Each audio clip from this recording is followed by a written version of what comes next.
the record button.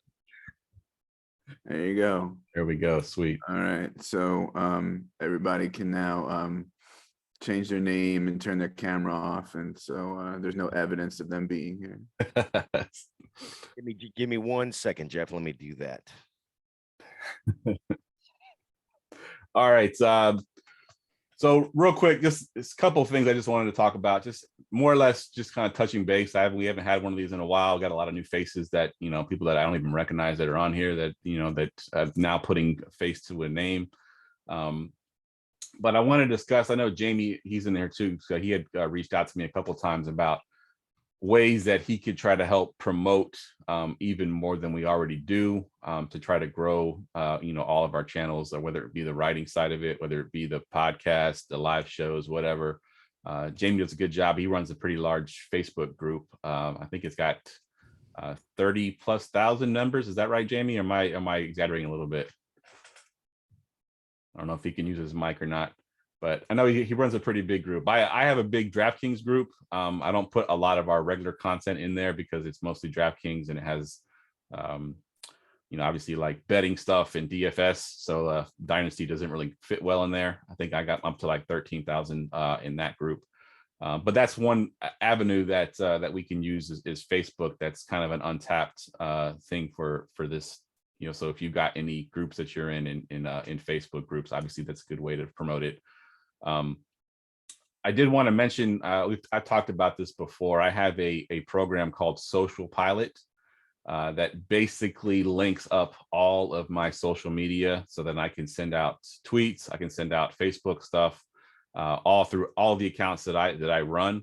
I'm able to add people to that to allow you to also do that. I would have to give you sort of a rundown on some things because you could really mess some stuff up. Like Facebook, if you send out too much content too quickly, they will mark you as a spammer and you get shut down for a little while, which has happened to me a couple of times. But if anybody's interested in the social media side of things, you can even add some of your own social medias to the Social Pilot.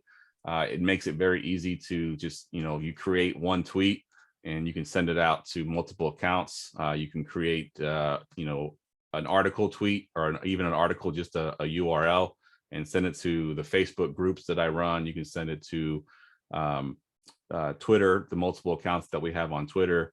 So if anybody's interested in doing that kind of stuff, it's media stuff. And quite honestly, I'm terrible at it. I pay for that service and I don't use it as much as I should. A lot of times what I'll do is I'll have one day where I'll sit down and I'll just blast a bunch of stuff for like months out.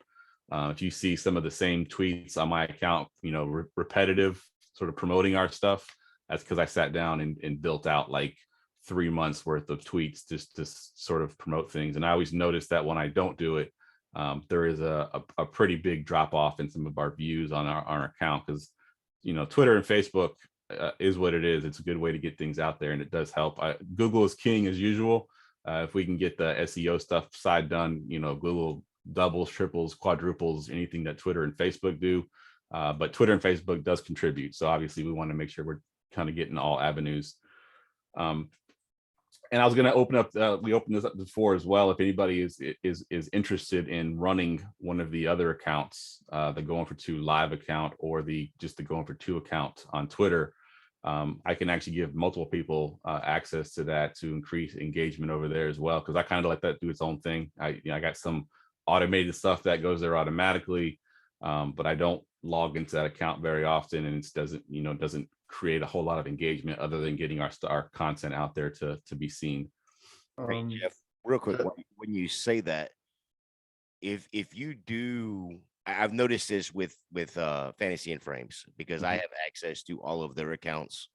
So does a couple other people. But if there's not communication between those people, that there's a lot of tweets that either overlap, or you get somebody tweeting one thing with one verbiage and then somebody else with something else like 5 minutes later. Yeah. So it's just I could see that happening. And I think if we did that and we had enough people that were going to do it, maybe we have specialties, like, okay, you're going to take, the Going for Two live stuff, whenever there's a new show, you're in charge of getting that put out there on the Facebook channels.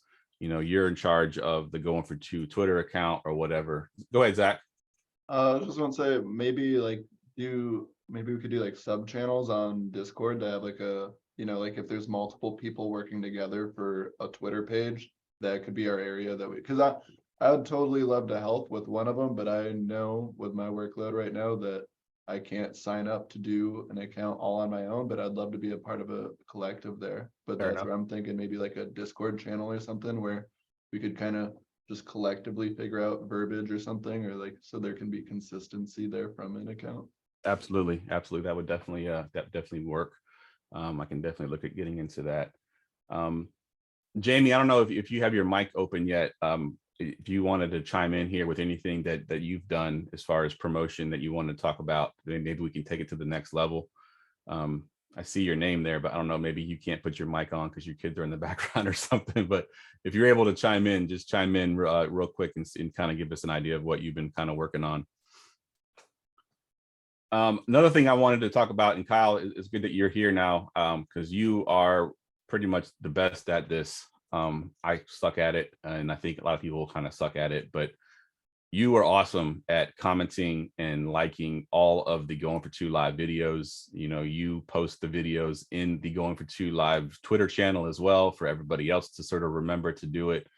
But I wanted to open this up to you since you are so good at it. I'm actually in another Twitter chat, and Gator's in it as well, that has other YouTube channels that do the exact same thing. They post their videos in there, and then we all like it. And, some of them actually will just put it on a watch list where they just kind of play it in the background, and we get, time for that. Unfortunately, I forget to go in there and do that. I didn't know if you wanted to join that group. I can put you in there, and you could sort of expand on what you do at Going for Two Live and just get their help as well as help. Yeah, go on their videos and comment and stuff. Exactly. Yeah, I could replace you in that group kind of thing, or substitute that for sure. Yep. Yeah. Absolutely. All right, cool. So after the show's here done, I'll add you to the group and introduce you to the guys, and see to sort of take that from there. Jeff, do you want to do that? I mean, he just said he was going to replace you. Hey, certain things you can replace me at, and some things that I suck at and that's definitely one of them. All right, so I want to talk about the Going for Two live side of things. I know some of y'all know I've been working on a website that is literally goingfor2.live.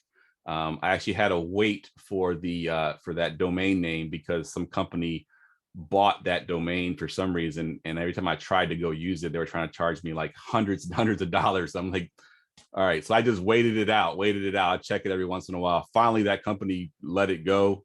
I was able to purchase it for like 99 cents on GoDaddy for their promotional. So now I own that domain and I won't let it go anywhere.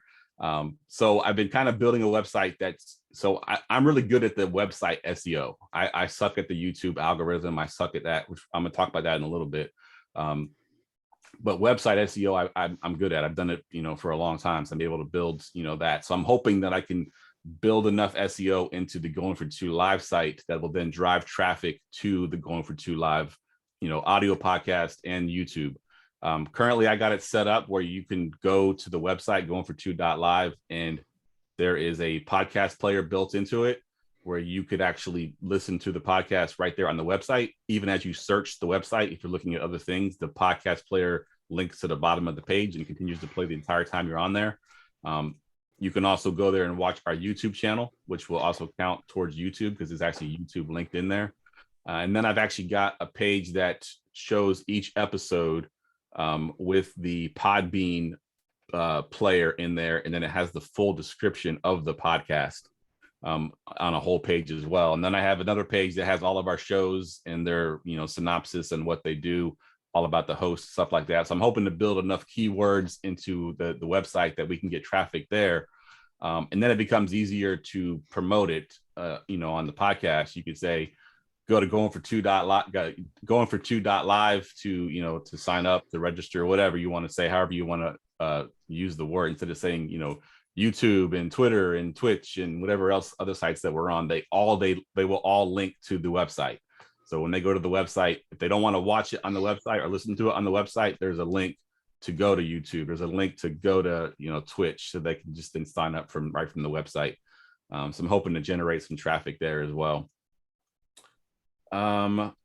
Speaking of the YouTube algorithm, and keywords, we as a group, Brian's really good at it, but creating better descriptions for the YouTube channel. When you're uploading it into to Restream, whatever description you put in there, trying to have keywords. I know we all want to be creative with our titles, which is great, but if the average person comes across that in a search and they don't know what that means, what the title is about, they're not going to click on it. So I've been trying with my own show. I even cut out putting the armchair fancy show because it takes up so many characters. Now I just put episode whatever, and then I put in the keywords of what we're talking about on the show, hoping that can then be picked up on search engines. And then creating a little bit more of a description with some other keywords in there as well. I cheat. I use Chat GPT to create that.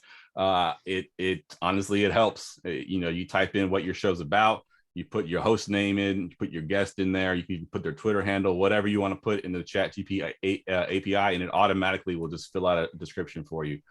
You have to edit it sometimes, because sometimes it'll throw things in there that don't make sense or don't really quite match. Like it always wants to put in there that our hosts are all former players, which would be cool if we were, but we're not. So I'm gonna delete that part out of the description every time I do it. But it has helped. Unfortunately, I haven't been able to do it with this whole the Scott Fishbowl promotion stuff that I've been doing.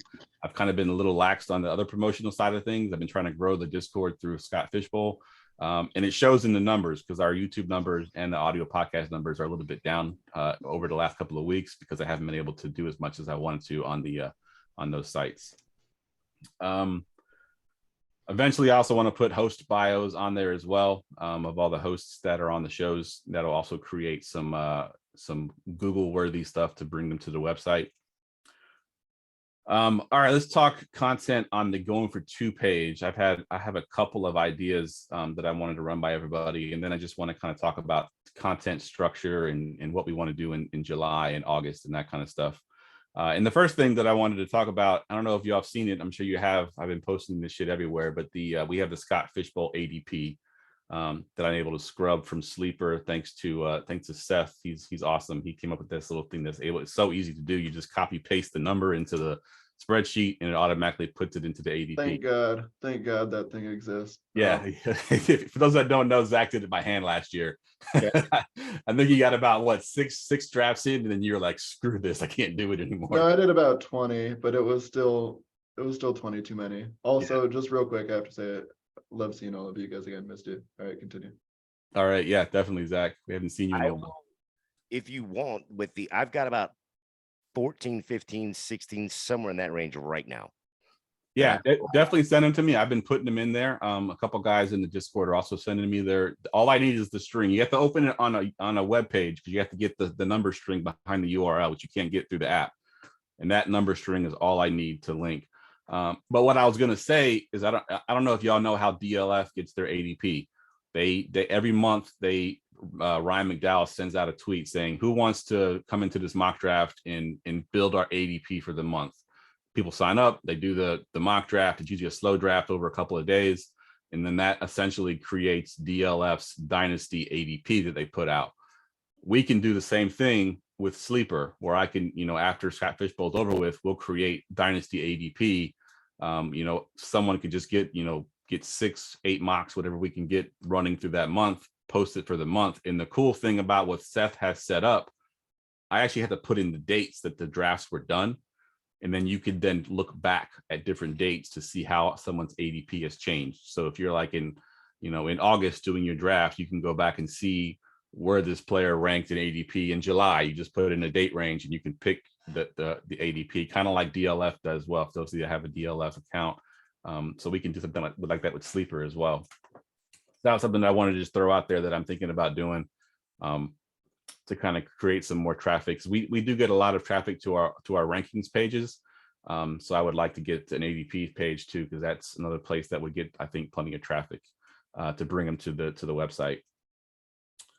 As far as the website goes, in the years past, I've had part-time editors, basically, writers that are very good at hitting all points of the SEO, which there's a lot of guys in here that are very good at it. Most of the time I don't have to do too much of anything.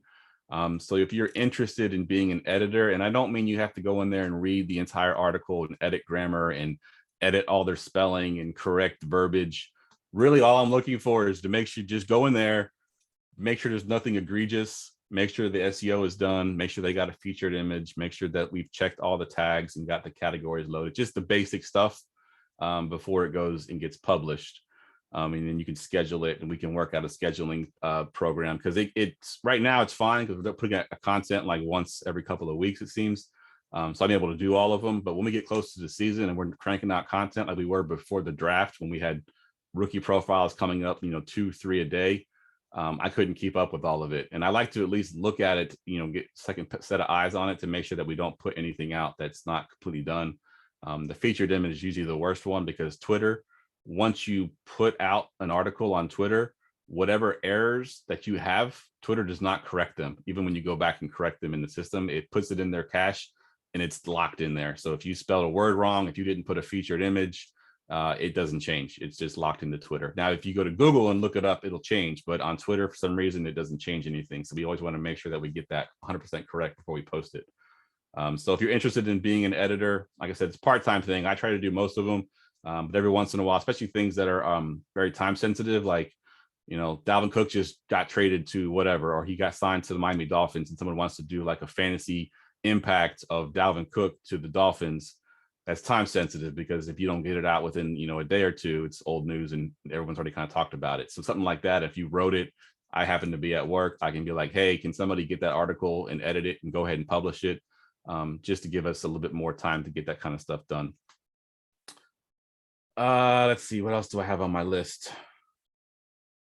Oh, in the Discord. So obviously right now Scott Fishbowl's going on. It's kind of the biggest thing for the Discord. We got tons of interaction right now. We're getting tons of people in. I think we've grown it already 150 people since since this last Scott Fishbowl. And it was the same last year, where we had maybe 40 members. At the end of the Scott Fishbowl, I had over 700. So this is a very good time to sort of capture that audience, to try to keep them beyond the Scott Fishbowl. And to do that, I need everybody's help with, just answering the questions that are in the chat, and just kind of drumming up some engagement beyond just the Scott Fishbowl stuff. We have the other chats as well. Even sometimes, I know Jamie's really good about it, putting his trades in there just to get, other people's advices, and just to get people talking about Dynasty and everything else, just so they know that they can come there, they can tag Fantasy Coach, and they're going to get answers to their questions. So if anybody, is interested in, getting a little bit more involved in the Discord side of things, I can give you more permissions where you can tag, the here tag or the everyone tag when you're putting stuff out, if you wanted to do that. I feel like I talked a lot. So I'm going to open it up to y'all. Any questions, ideas that y'all may have, things that y'all might want to work on, ideas that you have for content. We're going into July. July is probably the worst month for content. There's not a whole lot going on. So usually I try to use July to do some of our more creative ventures. If you got something where you, like, I think a couple of years ago, the Avengers movie was really big, and someone did a football players compared to the Avengers to try to capture that little bit of hype. But something like that, just creative, a little bit outside of the box type stuff that we can do this time of year. Obviously, you still want to do the same stuff that we've always done, but if you want to get more creative, that's definitely something that we can do. But does anybody have anything they want to add? Yeah, I got a couple things. So first off, when it comes to naming the YouTube, the titles for, our episodes and stuff like that, what I've noticed some shows doing on other channels now is, like you said, completely abandoning the idea that there's even a show name that shows up on their audio feed on like Apple or Spotify or whatever. And then like their title is something, I hate it, but you have to do it, clickbaity stuff like must target these sleepers or some bullshit like that. Like, for example, like Football Guys does a good job with that, right? Like Sigmund Bloom Show on the couch. You'd never know it was called On the Couch from the titles until you click on them. Like, oh, it's an on the couch episode. I just thought it was a Dynasty Targets episode, right? So if you want us to do that, so like, for example, last night on DSN5, we could have just made the title like, Dynasty Dead Zone Do's and Don'ts, or like, don't make these Dynasty mistakes in June or something. as the title instead of like, you know, if you want us to like as a policy go ahead and start doing that, I think it might be a good idea. The other thing is, do you want videos that aren't shows, that aren't our live streams? So that was And another thing I was going to talk about. So go ahead and finish your thought. yeah, and then just wanted to let folks know real quick, not to like be territorial or anything, but I'm going to Chicago this weekend, and when I get back, I'm going to start outlining. I have I'm going to do a 4-part article series on dynasty running back landscape. So not that I'm saying nobody can write about running backs. I just want to put out there that like I'm doing that. Sorry, that's all I got. Yeah. Okay, cool. And I did want to kind of talk about additional content. We've discussed it a couple times and we've just never taken the leap. YouTube Shorts right now is huge. Me and Ryan have talked about it, and we've just can never get our schedules matched up. Where we were gonna do it before the draft. We're gonna have rookie profiles. Ryan was gonna talk for a minute about each individual player. I know the good old boys, they do it, and I'm in that YouTube group that I've told Kyle about. They're in that same group. We talk about numbers and stuff like that, and they do ridiculous numbers because of these shorts. So it's really something that kind of brings people in. And I put a couple out that I had done just building them through CapCut. It wasn't even like analyst. It was just like clips of the rookies and then like some stupid little saying, and they were getting thousands and thousands of views. And I got subscribers just from those alone. So if we could figure out a way to do shorts, you know, whether it be cutting up our own shows, which I know through YouTube you can do it fairly easily, where you can just select a minute cut and just, you know, turn it into a short, or creating an actual content where, because on Restream, I don't know if you've ever seen it on Restream, for those that host their own shows, in the bottom left corner, there's a little place where you can change the view. So instead of being the wide view, you can go to the view that everyone has on their phone, the, you know, the portrait view, and create shorts, you know, within Restream if you wanted to. So that's something that we can definitely look at. And just other things in general, not even shorts, you know, that's only 1 minute long, even shorter shows, 15 minutes, you know, 20 minutes, whatever. You go on there, maybe you're going to give your top 12 dynasty players or top 12 quarterbacks or something like that, where we can put that on the network as well. I'm definitely interested in that kind of stuff. That stuff can actually be pre-recorded and then scheduled. As long as it doesn't go over an hour, any kind of pre-recorded, I can schedule it to come out at any point that I want. So if you're interested in doing something like that, even if you aren't one of the main show hosts on Going for Two Live, some of the guys that are in here that are just doing writing right now, if you decide you wanted to do some kind of media, you know, I don't have too many more slots for full on 1 hour shows because we're kind of booked on that. But if you want to get into doing like, you know, short 15-minute clips, or me and Mike, Drop the Mic, Mike Hicks, he doesn't come on as much as he used to. He tries, but he's got a lot of things going on. We had talked about at one point him doing Drop the Mic takes, where he would just get on and do like a, you know, a hot take sort of 1 minute thing, drop the mic. But unfortunately, it just never panned out because Mike he got too much going on. But something like that, you got an idea, something that you wanted to do, or, you know, something that maybe you already do somewhere else that you want to expand upon, definitely, you know, bring that up. Yeah. Well, one thing that I was thinking about with that is it's going to bottleneck if it all has to go through you to upload on YouTube. Because if you're busy or work or, you know, family or whatever, right? So like if there's somebody else, 1 or 2 other people that you trust, they're going to have back end access to YouTube. That might be helpful. Yeah, and actually, I just figured out how to do that because me and Joe Bond, who are you know, hosting the DC live draft, we want to broadcast the whole thing live. So I gave him access to my back end YouTube just to see if we could link it to his StreamYard. Couldn't do it, so that part is unable to work. But I can give you back end access, like Brian, with those videos you send me, where you can go in and upload it. Because me and Brian kind of figured out the hard way that Restream has about, I don't know, 5 seconds or 6 seconds delay, where if you put a video on Restream, like I did with his YouTube video, it cuts off the first 5-6 seconds. So if you did a short and you started talking immediately about a player and you said the player's name in the first 6 seconds, it's going to cut off. You're not going to know what the heck you're talking about. So putting it directly on YouTube would probably be more beneficial than trying to get it through Restream. Restream makes it a little bit easier because I can put it on multiple places at once, but it's mainly going to be on YouTube where we're going to get the views anyway. So that would be definitely advisable. And Gator, I know you kind of run intervention, and you do a lot of the shorts with the clips and stuff. I do all of interventions and I do all of fantasy and frames. So just a real quick reminder to everybody, the shorts don't mean a damn thing to the YouTube algorithm when it comes to views.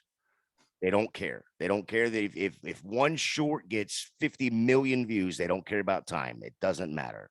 Yep. All the shorts are doing is getting eyeballs to the channel. Yep, absolutely. The shorts. Yep, that is 100% accurate. And like I said, the ones that I did them early before the draft. It got a lot of hits, and there's a breakdown on the analytics for YouTube, and it tells you where you get your subscribers from. And for a while there, the shorts were bringing in more subscribers than our full on live shows. Yeah, they absolutely will. Then, and you want to bring them to the live show. Right, exactly. So that's the idea of the short, is to actually get the eyeballs on the channel. Yep. What I will recommend more than anything when it comes to shorts, if you decide you're going to put out a short and it's a any kind of speaking part, keep it to 58 seconds or less. Because at 60 seconds, 60.01, it kicks it from being a short. Yep. You will not can't show even, up. Yeah, you can't even post it. I don't think it'll even let you post it as a short. What I would recommend, as far as here's the funny thing is the regular shows that we have, every bit of that is all goes to watch minutes, watch hours for YouTube. If we clip a show, if it's like 7 minutes, 7.5 minutes or more of a clip, it also is counted to 2 hours. Yep. So what I would recommend is every single, whether it's the host, including myself, or my co-host Kyle, whether it's Brian, who if we are talking about something specific, timestamp it so that we can go back and grab it. What you were just talking about, where Restream cuts off the first few seconds, instead of trying to pull it from YouTube doing the Restream, go to Restream and download it from Restream. It doesn't cut it then. Yeah, good point. Good point. And there's something you said I was going to expand upon, and now I totally forgot. Oh, going back to the analytics and why we're worried about what counts as views and what doesn't, and what watch time is.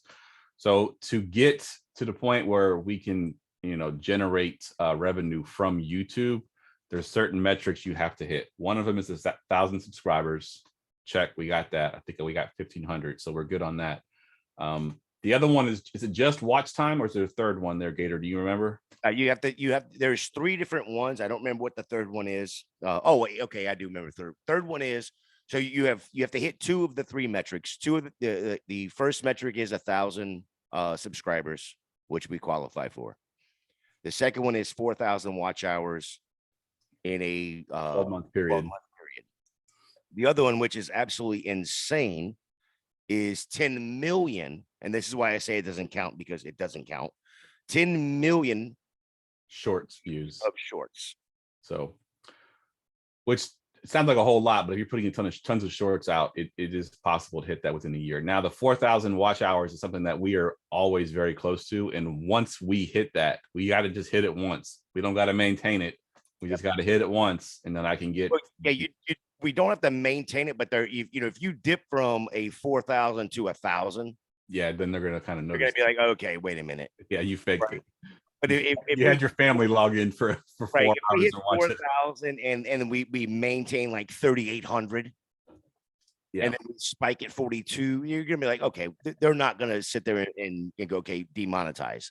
That's not what YouTube's about. YouTube's about monetizing people and that sort of thing. But we have to hit the numbers first, and those are the 2 numbers that are. They sound astronomical, but the 10 million or 100 million, whatever views on a short is stupid, because you have to put out like 25 shorts a day. Yeah, it's quite, or just have one that fucking goes viral or whatever. Yes.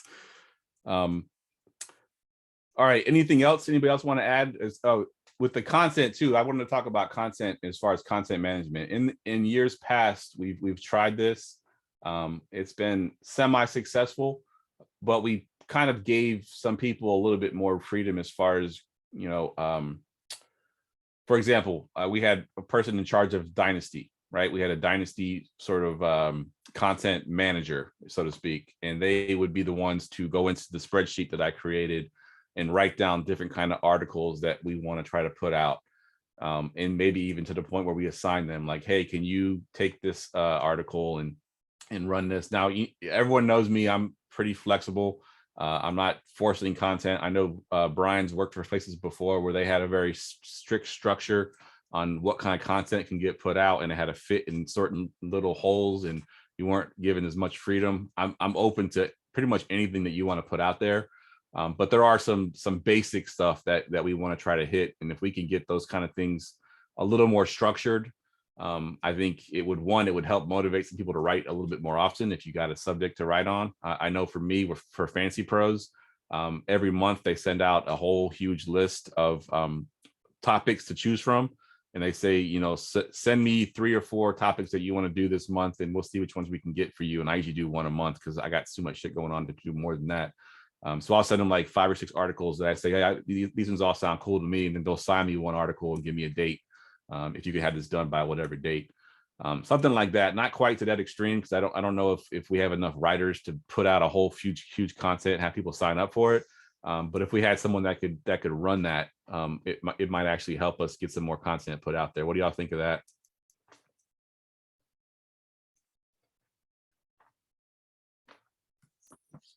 I like that idea because I need to be held more accountable into writing some more.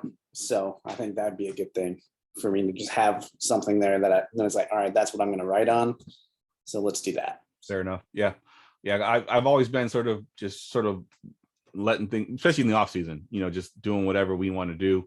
But I have noticed that even myself, if I'm not assigned, not necessarily assigned, I don't want to say it's assigned, it's not homework, but if I'm given a subject or something that I want to write about, from Fancy Pros, then I feel more apt to go in there and actually get it done. Whereas if I'm just like, I'll just think of something and come up with something randomly, you don't always think of something that you wanted to come up with to talk about. So it does kind of help there. So we could talk more about that, in the Discord channel as far as how we want to structure that.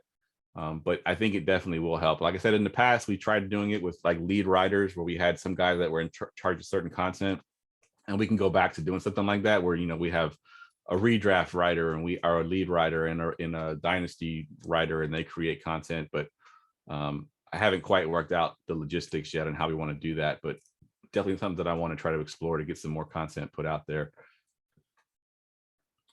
Anybody else want to chime in about anything? Yeah, real quick, I just wanted to touch on something you had said earlier about the SEO and like Brian said, taking off the show title. I don't know that you necessarily have to take off the complete show title. Like for Brian's show, it's Saturday Night 5, so SN5. Yeah, I think he does DSN5 as the abbreviation because of the Dynasty part of it.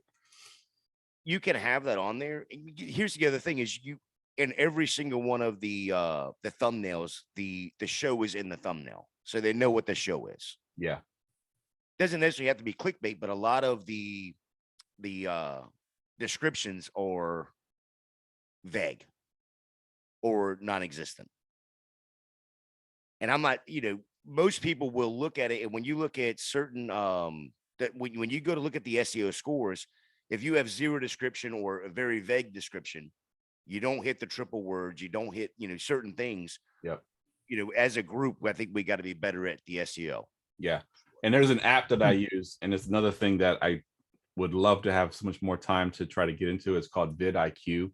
And it actually will tell you certain things that you need to hit. Like it'll say, have so many keywords in your title that also is in the description. And if you hit those things, you get a check mark in the little box and you try to get to a higher score. It's a pain in the ass. Don't get me wrong. It's a pain in the ass because I use vidIQ. It's a pain in the ass. It'll tell you when you fuck up. Yeah, and it likes to have links, to inside the article, which you can't do through Restream. You have to do it post production. It won't. I don't think Restream lets you put links in there when it first posts. It will not show up as a link. Right. It'll Okay. show up like the URL will show up as text, but you can't click on it. Right. I use StreamYard more than anything else with the other shows. So it shows up as text in StreamYard. But when it shows up in the description on the YouTube, it actually shows up as a URL. Oh, it does. Okay. I've actually never tested that, but that's one thing that they always put in there is that you want to have and then at the very end of the description, vidIQ, and I don't know how well this actually works, but they have you put in hashtags. Hashtags. I found a on your title. You can put as many hashtags as you want on there. YouTube's going to kick them all out except for the first 3. Okay. You can have in the description, you can have up to 20. After that, it's no, I mean, they don't. Yeah, I've noticed. So when I do it in vidIQ, I put it at the very bottom of the description. Put it up higher. And well, the first 3 are the ones that show up on YouTube. Okay, so in your description, you can also put them. And I found this out the other night with doing a Scott Fishbowl mock. So I put, basically the name of the show, Scott FSB 13, hashtag FSB 13, and then mock. And then I put 3 other hashtags after it just to see if it would work, if they would allow 4 hashtags in a description, and it did. Okay. Because the hashtags were spaced. I got you. So you had the hashtags literally in the description, not in the. I have the hashtags in the description. I have the hashtags then repeating themselves in in the title and then in the description. And then, of course, whatever I've put in there. Now I'm triple wording going down into the tags. You can do me a favor and just, you still have access to it, copy paste just what you did. I want to see how you laid it out. Because on vidIQ, whenever I do the hashtags, it adds them to the bottom of the description, just a whole bunch of hashtags, and it still puts the same 3 hashtags in the thumbnail of YouTube. When you go to it, you can see where it says fantasy football, dynasty. It takes those 3 hashtags, but I want to see how you did yours, just so I can kind of visualize it. Yeah, I'll probably shoot a screen. I could probably do that on my phone with a screenshot. If not, I'll take a picture of it on the damn on the computer. Is it true that like at the top of the show we should say things like Dynasty Fantasy Football or like Sleeper or you know buy sell or something? YouTube does the first few minutes of the show, like it runs through some kind of whatever. It does. It has an algorithm piece that if like the first 25 words of your description or title are not said in the first like minute of the show, it actually devalues the show. Yeah, it definitely does listen. It has a listening software. We found out the hard way with music. Danny and Los were using music on the front of their show, and YouTube sent me a little thing saying, yeah, that's copyrighted. You can't use that. So we had to stop doing that. But it does actually listen to the whole thing. But I think just like Google, Google owns YouTube, but the first paragraph on an article, it's the same thing. The first little part of the show, if we can get, dynasty football in there or whatever, when you first started out. Yeah, that's one of the things that Kyle and I do with the Gambit is it's, that first, it's the Dynasty Gambit, of course, is the title of the show. What is the topic that we're talking about? So we still have the intro music, but it's like, as soon as it comes on, it's like, welcome into the Dynasty Gambit. We've hit those 2 words. Boom. This is what we're talking about tonight, blah, blah, blah, blah, blah, blah. Boom. We're hitting these probably 15, 20 words of not only the title, but the description right away so that YouTube doesn't, devalue the show. We're probably getting way too technical here too. Well, we're nerd talking now. Well, no, I think these are good points, but because it's bringing up more questions. Should there be keywords on every show that we use for every show? Does that help, or like is it cross show, or is it just within each own episode? You will have, especially for like the Going for Two network. So the Going for Two network has, you have the Gambit, you have the Armchair Quarterback, you have the cheat sheet. So when you're doing SEOs or in the tags, it's always going to be, one of the tags should always be on every single show. Going for Two would be one tag. GF2 would be another tag. Going for two live is another one that I use a lot of. Then you will also, one of your tags will, be the show title, whether it's Dynasty Gambit, whether it's Armchair Quarterback, whether it's Cheat Sheet, whether it's, whatever the show is. So there's 3 of your tags right there. Right. And then, of course, like your show title, or if you're talking about a particular player or something along those lines, you should probably do the exact same thing. And, I don't know how because I'm, I don't write, but the writer should probably do the exact same thing when it comes to theirs. Like, you have certain keywords you have to hit. Right? Yeah. And the plugin that we had does a very good job of kind of pointing out what we need to hit on. Yeah, the WordPress SEO thing is pretty straightforward. YouTube seems to be more of like a YouTube is a pain in the ass, and people say that mystery in a language that you have to learn, But would it be helpful? Like, I don't mean to put work on y'all's plate, but like Gator and or Jeff, if you could maybe somewhere in the Discord make like one of those how-to videos, or like put a doc of like. Well, I was just about to suggest that, Brian. That was for like YouTube videos. Yeah. That was my next question. Is just like, we're talking keywords, we're talking triple word. Could we just get like a glossary of actually like what that means? And I was thinking keywords, examples of keywords, and like, I figure every show should have fantasy football as a keyword, right? Because that's essentially what we're talking about every time. So if we use, like, if we're always using fantasy football on every keyword for every episode, does that help the overall channel? No. Yes. No, it doesn't. No, it doesn't, Jeff. No, So it's just each episode with, you just make sure whatever keywords you have are followed. So like, for like you were saying, Jay, like Dynasty Gamer, that's an easy one. Dynasty or Dynasty Fantasy Football, those are the 2 easy, obvious ones you use every episode because it's already in the title. But for other shows where it's like I'll take my example, press coverage. Like, do I? And that was part of the problem, abbreviating. If we're gonna use the title every time, should we then not abbreviate our show titles? Well, no, you should, because your title, your show is press coverage. See, here's the thing: so like, when the next time you're on like YouTube or any of that, just go up to the search bar and type in "going for 2," and it's going to bring up the whole "going for 2." You want that in every single one of your Okay. Right? And we're usually saying "going for 2 live network." So okay. Say going for 2 live, because depending on how fast people type, some people are just putting "going for 2," some people are putting "going for 2 live." So you want both of those tags. Yeah. Right. And the reason, not to go back and, Jeff was saying yes on fantasy football. Yes, fantasy football should always be in the tags. But does it have to be? No, because everybody uses fantasy football. So it doesn't rank in tags anymore. It seems so simplistic to state, but what tags are is it's all about what you would type in to find that video. That's it. So like, exactly what it is. Yeah. You So gotta if you're think of doing all the different combinations and all the different ones that are going to have a lot more, and the ones that might be more of a niche thing. And we've all had those searches where you're looking for something specific and there's nothing there as well. So Or that's where, if you do all the different tags, you can hit that. Well, that was my next question. Like, have I missed something? Because I have no idea where to put tags on our restream. No. That would have to be on the YouTube side. Well, no, you can add them at the bottom of the description. Literally just type in hashtag, and I haven't been doing it. I've been doing it. It's literally okay. There's not a separate section. It's just the description. Okay. It will add And then them that's where as we would tags put separately. It will. I Okay, tested it to make sure that it would work. Literally, if you just put in a group like a tag cloud at the bottom of your description, it'll take the first 3 and put them as the tags for the show. So whatever, do your first 3 that are most important. The rest of them still rank up to 20. Just with searches in general. So that's kind of how the vidIQ sets it up. So we should hashtag going for 2 live in every episode title as well then. If we could get it in there.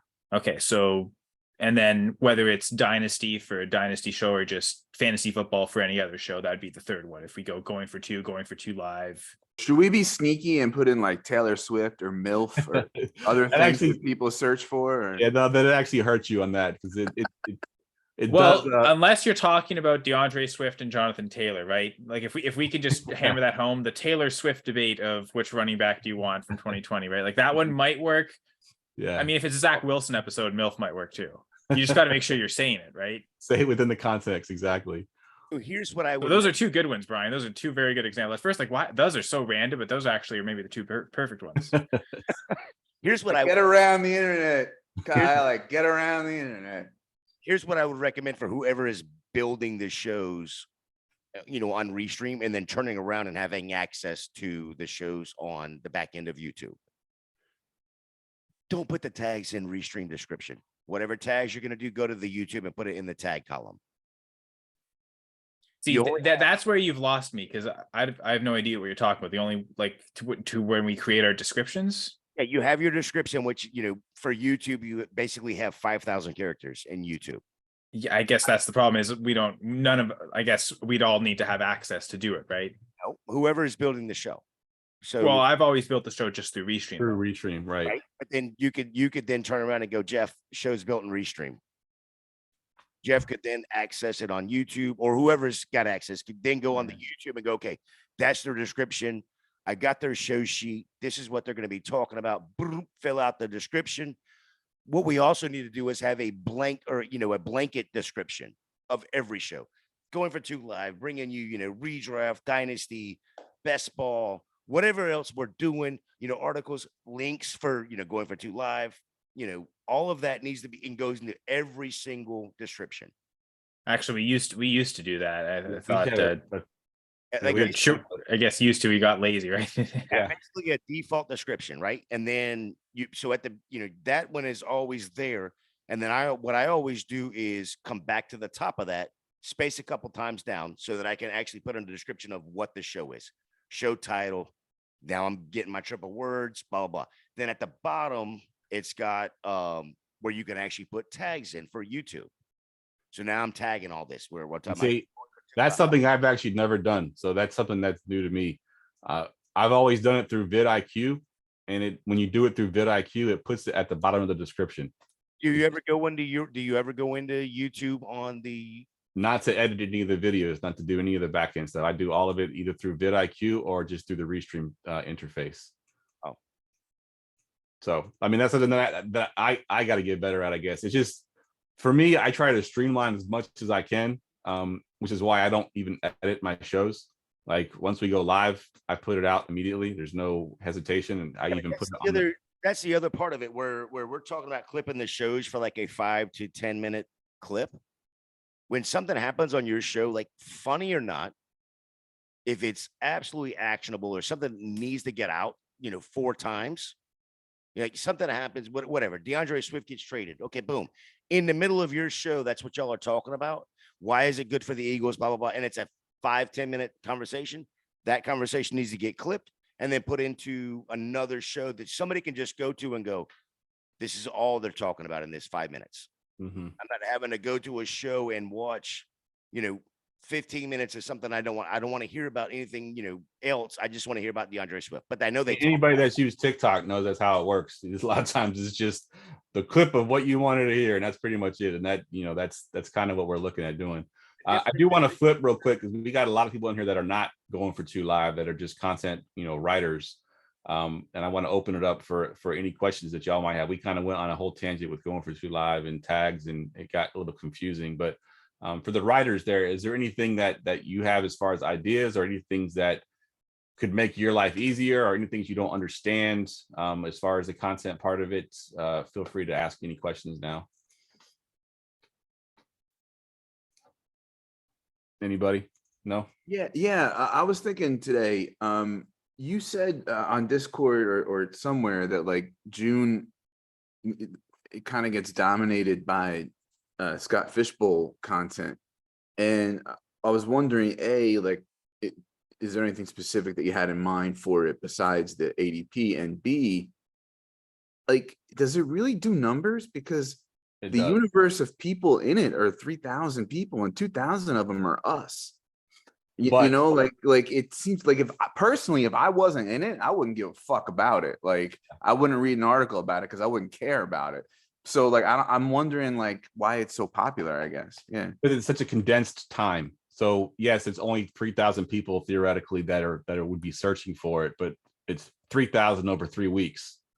It's a very condensed time that it hits. And just to give you an idea of what kind of numbers it does, Our number 3 visited page last year was the article. It wasn't even an article. It was a chart that I put out that compared regular PPR scoring to Scott Fishbowl 12 scoring and gave you a difference of where they were. Like, okay, this quarterback in PPR regular is QB 12, but in Scott Fishbowl 12 scoring, he's QB 6. And that's all it did.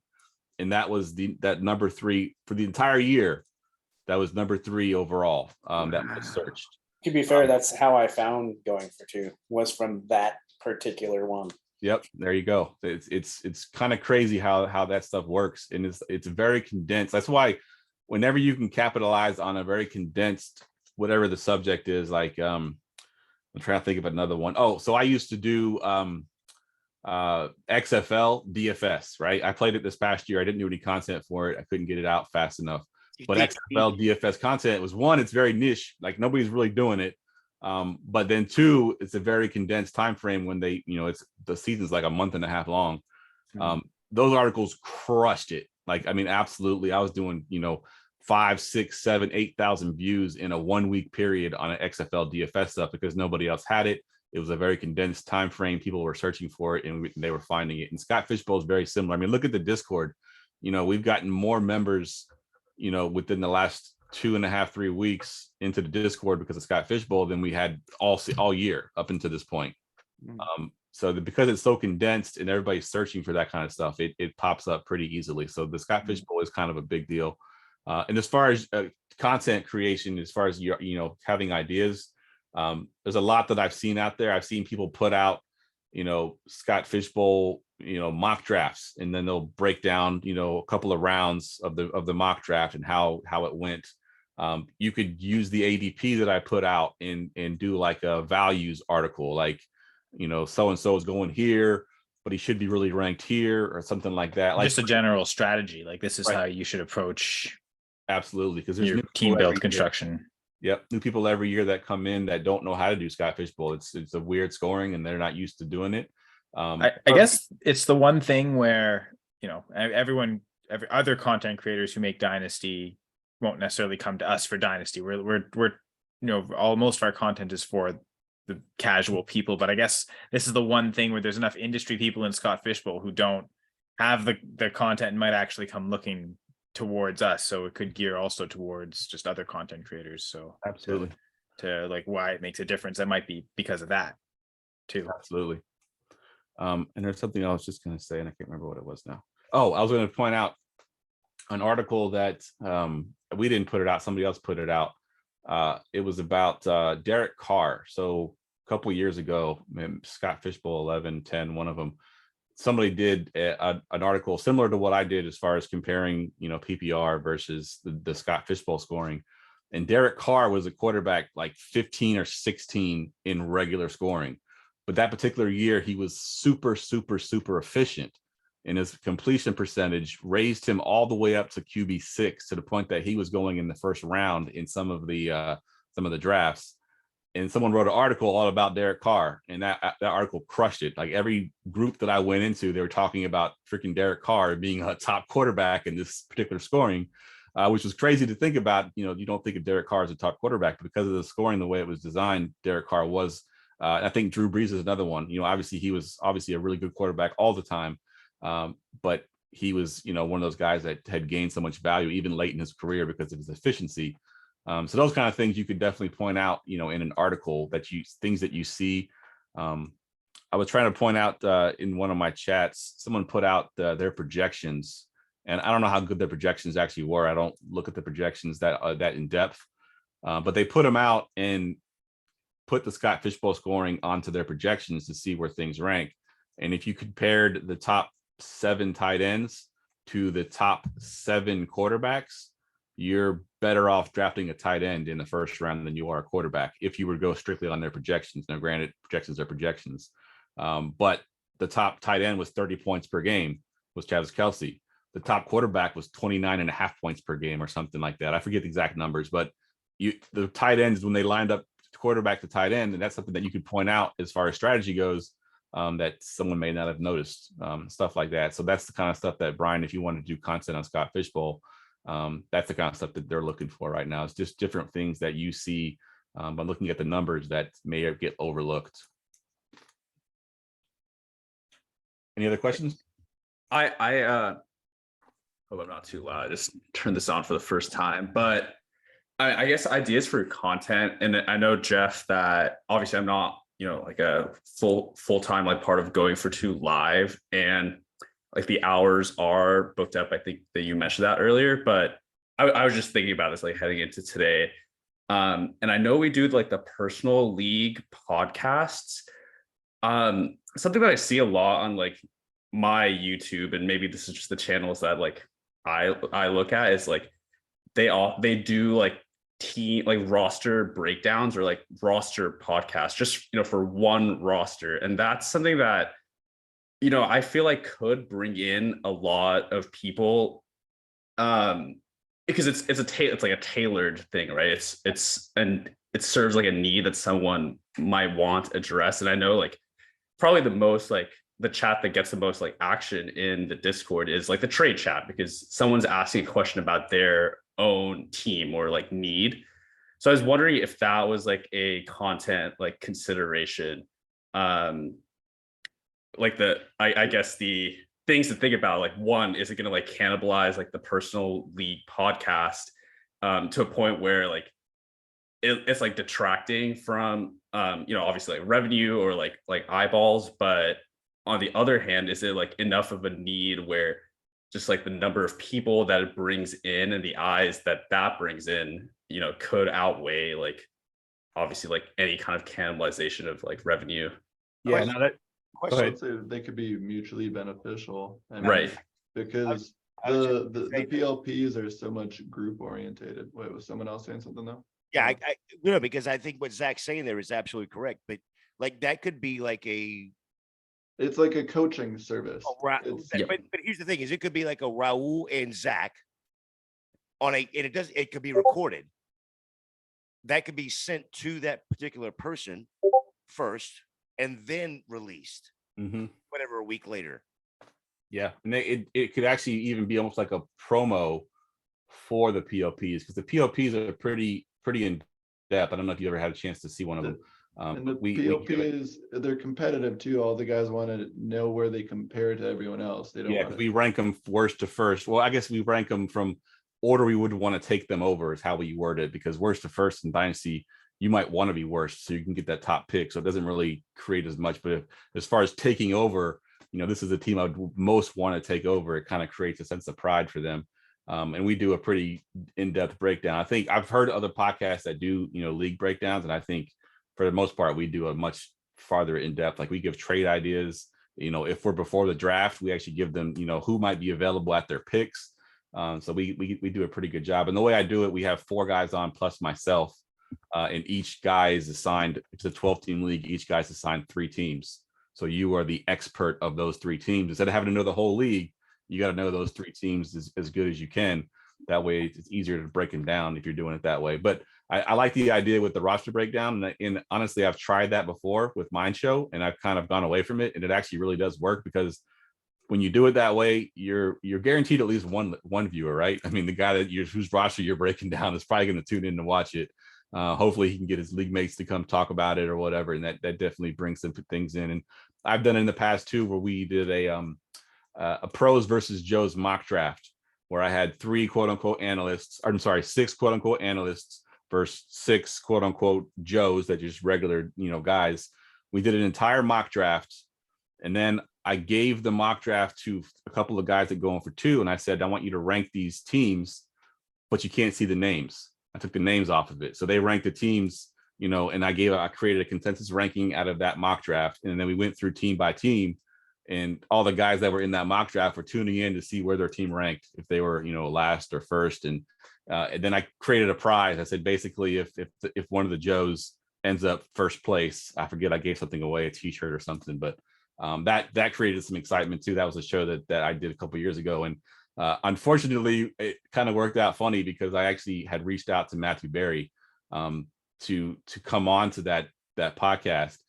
We finished the podcast and I'd already put it out, and then he reached out to me and wanted to do it. And I'm like, God damn it.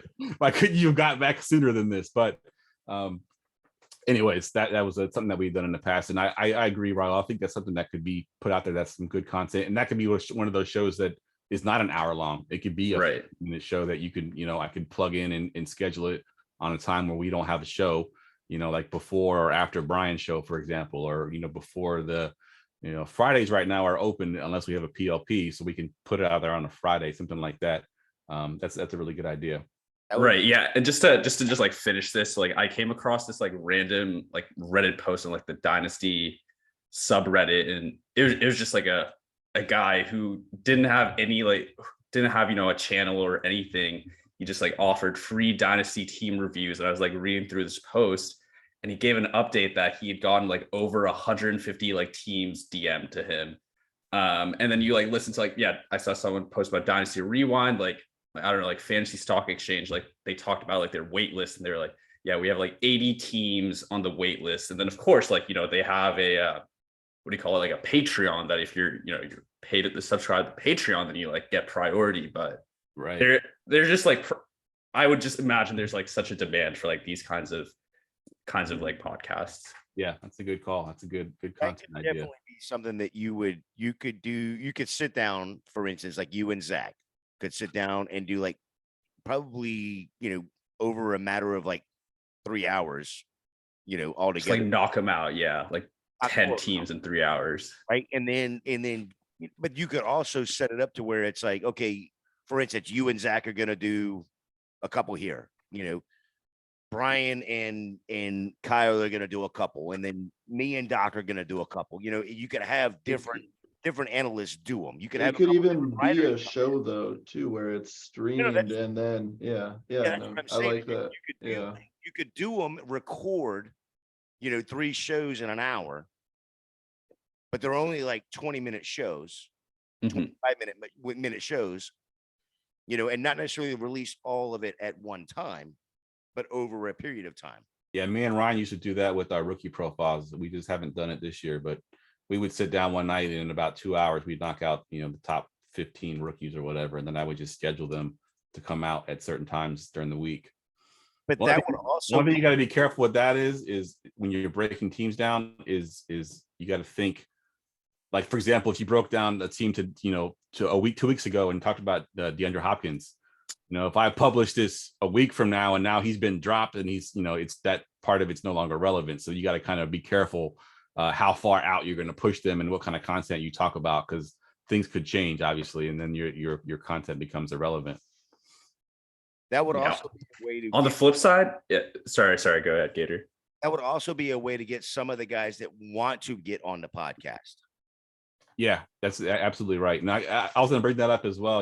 I mentioned that we have a lot of our full shows are pretty much taken up, but if you are interested in having, one of these 15-minute, 20-minute shows, we can definitely figure out timeframes where it can be done. We still have some open dates. Like I mentioned, Friday right now is open unless we have a PLP, which we have one tomorrow. Is it tomorrow? No, it's today. Today's This is Sunday, Jeff. But this upcoming Friday, though. this coming You're correct. Friday. Yeah, this coming Friday. My brain is fried, but yes. And then during the season, I want to talk a little bit about during the season too, because we have a bunch of shows that we, that are kind of newer shows that I got to figure out a way to sort of fit them in. I was hoping Gladys would be here because her show in no particular order on Thursday nights is going to be one that's going to be a conflict because we typically have the Gambit as a pregame show. But I got to follow up with her and see what she wants to do once we get into the season. Yeah, I just assumed that was an off-season show, kind of like press coverage. Yeah, and that's what if that's what she wants to make it. That's definitely. But if she wants to try to continue it into the season, I'll follow up with her and see if there's a time that we can get her squeezed in. I know Gladys. That was kind of Gladys's baby. That was like her thing. She wanted to do the show Right. Yeah. with her own, spin on it and everything else, and she kind of took that and it's been doing really well. So I don't want to take that away from her during the season if she wants to still keep it.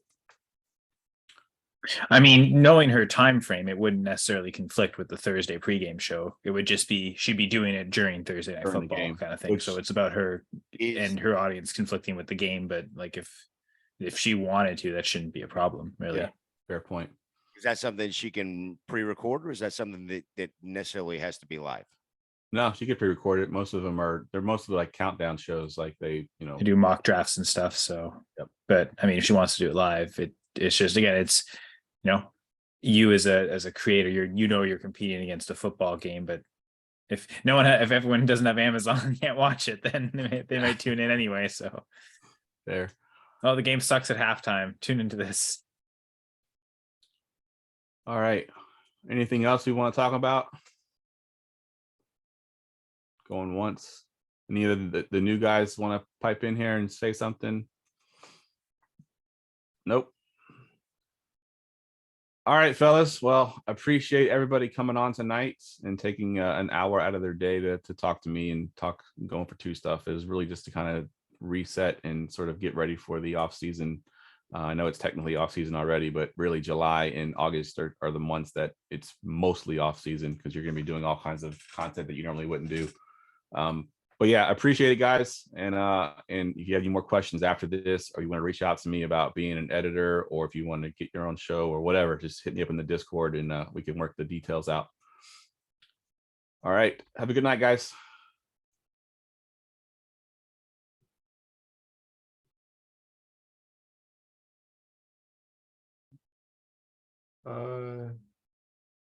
Love you guys. Oh, they're all leaving.